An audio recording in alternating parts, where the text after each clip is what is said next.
Good morning, everyone. What a pleasant day we're having. And today, since it is another day, we have another lesson to tackle. This lesson should have been tackled at the very last week before the final exam.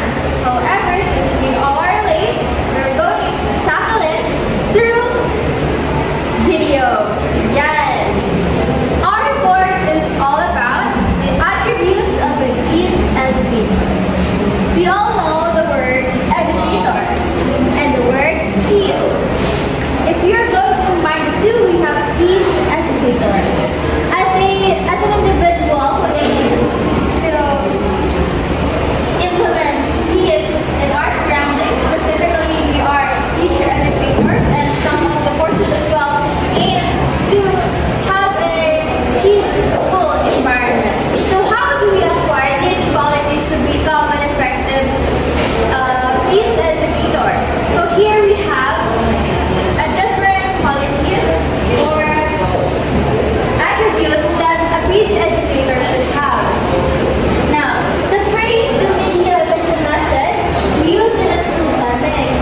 It suggests to us that teachers have the power to affect the lives of children and youth because you are an educator. Therefore, what you teach is what your students will always remember. What attributes, capacities, and skills must teacher of peace develop to enable him to be an effective medium of peace message? The following attributes are pulled from the work of Bethany Ardon in 2001, a globally renowned peace educator. So these are the attributes that Bethany Ardon implemented that a peace educator should have. First, we have the teacher of peace is a responsible global citizen. Next, we have she or he is motivated by service and is actively involved in the community. So what are you going to teach your students if you do not have any experience outside or in multiple communities, right? And she is a lifelong learner. The individuals is also a lifelong learner as well. But you as a peace educator, you are going to learn in every aspect that you are or situations that you are going to encounter. And you are going to embody the lessons that you are experiencing. And you are going to teach it to your students the lessons that you have learned. Next, we have she or he is both a transmitter and a transformer of cultures. Next, we are going to make this quick. The teacher of peace essentially develops the capacity to care by knowing the learners in their charge as individuals. As a peace educator within the environment, you are tasked to know the individuals that you have. So you're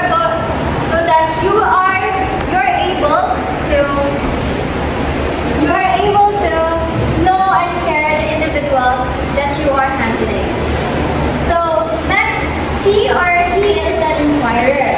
She or he possesses instructive questions into the conditions that impede and those that enhance possibilities for achieving a culture of peace. Yes. Next, we have she or he has the skills of reflective learning through which she or he applies what is learned from teaching to deepen his or her own understanding of the students and the learning processes. So you as a peace educator, you should think holistically and you should reflect on every actions that you are going to do.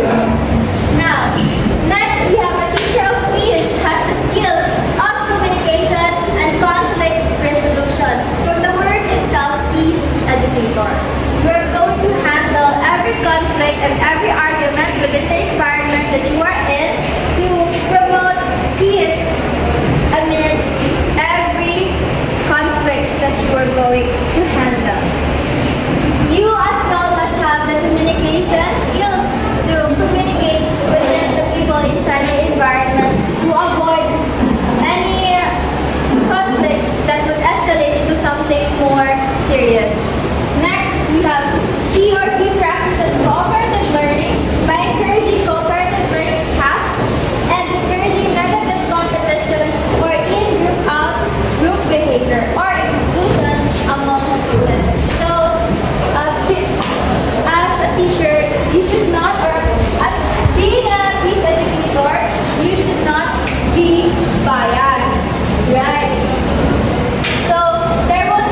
teacher enhance relationship by implementing collaborative learning through inside their environment.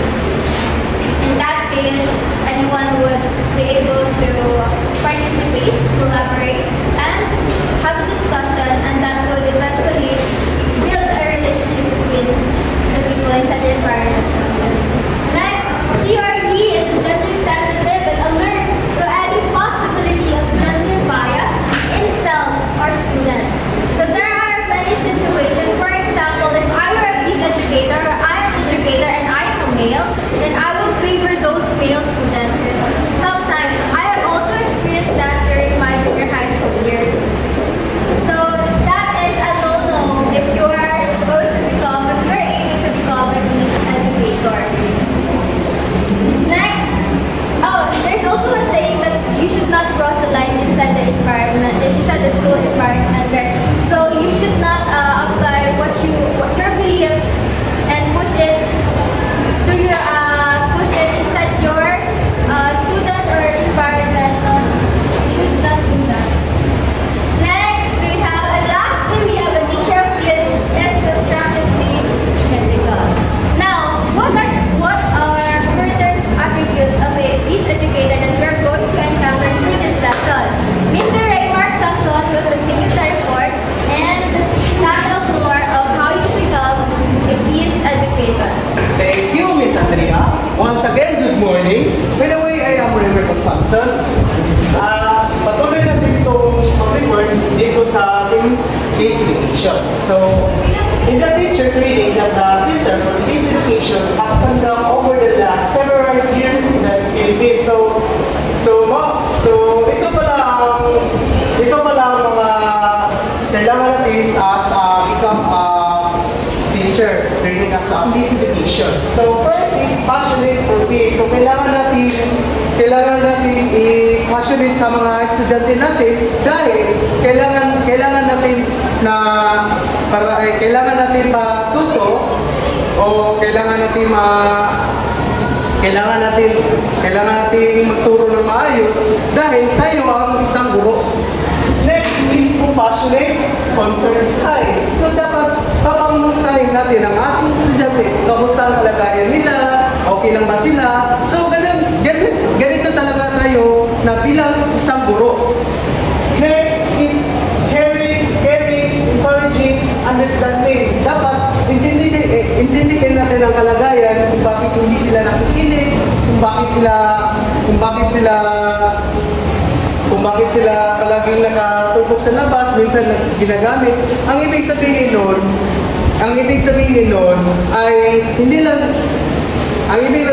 ay marami lang talaga silang problema sa kanila. At isa pa, kailangan natin papaalagaan ang ating mga estudyante.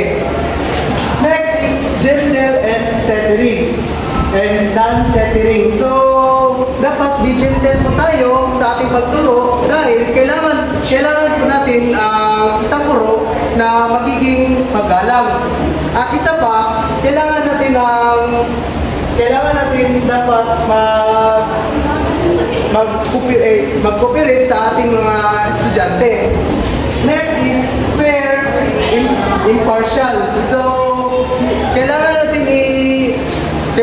dapat natin patay-patay dahil tayo ang isang guro, dapat papahalagahan natin ng ating mga estudyante. Susunod is has faith in God inspired by His spirituality. So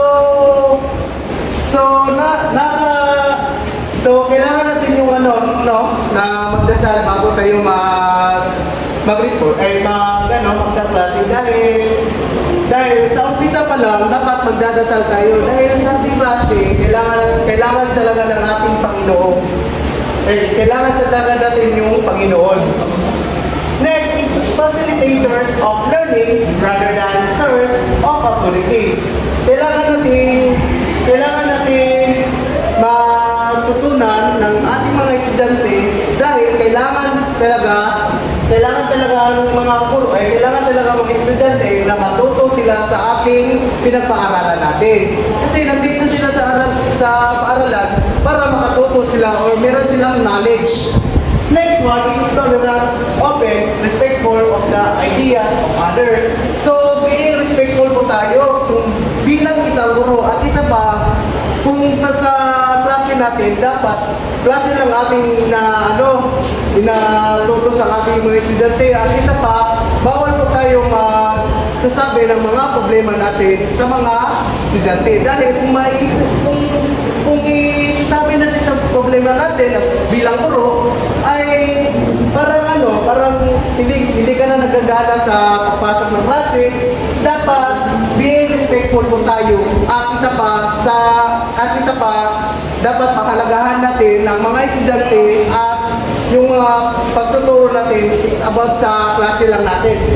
Next is sensitive to diversity in the classroom, accepts learners as they are. So, kailangan natin na tanggapin na kung sino talaga ang mga estudyante natin. At isa pa, kailangan natin intindihin ng mga estudyante na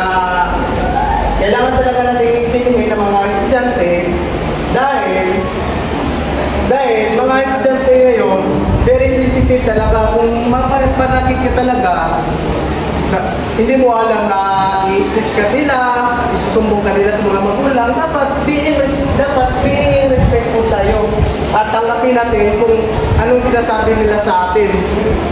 Diba, tayo ang isang guro, dapat tayo ang tagapagturo sa mga estudyante.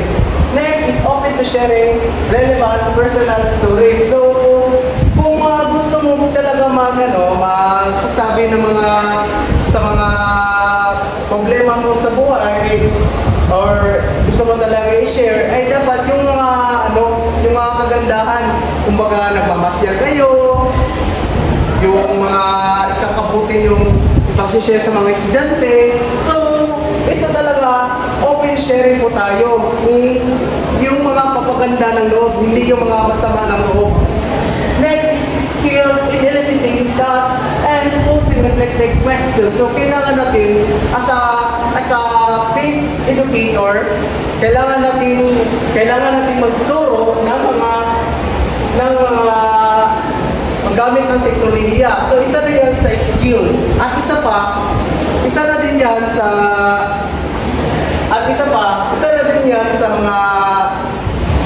mga PPT. So, at isa din ito, mga IMs. So, kailangan matuto tayo. Dapat meron po tayong mga skills. Next one is motivate, enthusiastic, inspiring. Enthusiastic, inspiring. So, kailangan natin magbigay ng motibo sa ating mga estudyante. Dahil tayo ang mga guro, dapat sasabihin natin ng mga estudyante na magbigay tayo ng magandang loob. At isa pa, para sila matuto, dapat i-motivate mo sila kung hindi sila marunong magbabasa, sasabihin mo sa estudyante, dapat ipagbigay ka ng magandang motibo.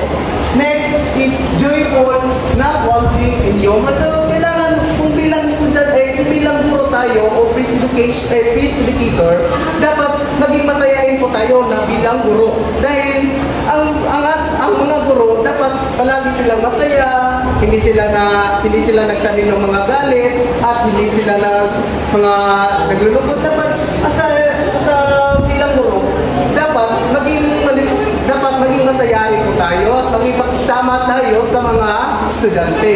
Dahil tayo ay isang guro. Next is bearers of hope rather than despair. So, dapat natin na ang ating yung mga gusto natin, dapat kung anong gusto niyo sa guro, dapat maging makinig po tayo palagi. Dahil tayo ang future educator or future teacher. Dapat ma-realize din natin kung gaano ang kahirap ng bilang isang guro. Next is models of behavior and attitudes that they teach. So, kailangan talaga natin, kailangan natin yung turuan ng mga estudyante, kung paano igalang ang kanilang sarili. Kung paano natin tutuhan ng ating mga estudyante, dapat kailangan natin magturo ng mga kagandahang loob nila.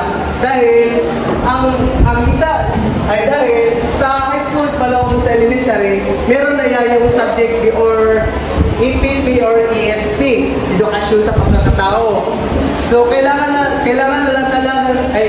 talaga natin yung mga dapat talaga natin tutunan ng ating sarili kung paano tayong maigalang at matauhan sa ating sarili dahil ito ay isang kabutihang pagtuturo. So yun lang po ang in a teacher training that Center of Peace Education. So ito lang talaga ang i-concentrate natin as a bilang guro. So kailangan natin as a teacher, dapat palagi po tayong magdasal, palagi po tayong maayos magturo, at palagi po tayong masayahin. So yun lang po ang aking report at maraming salamat po.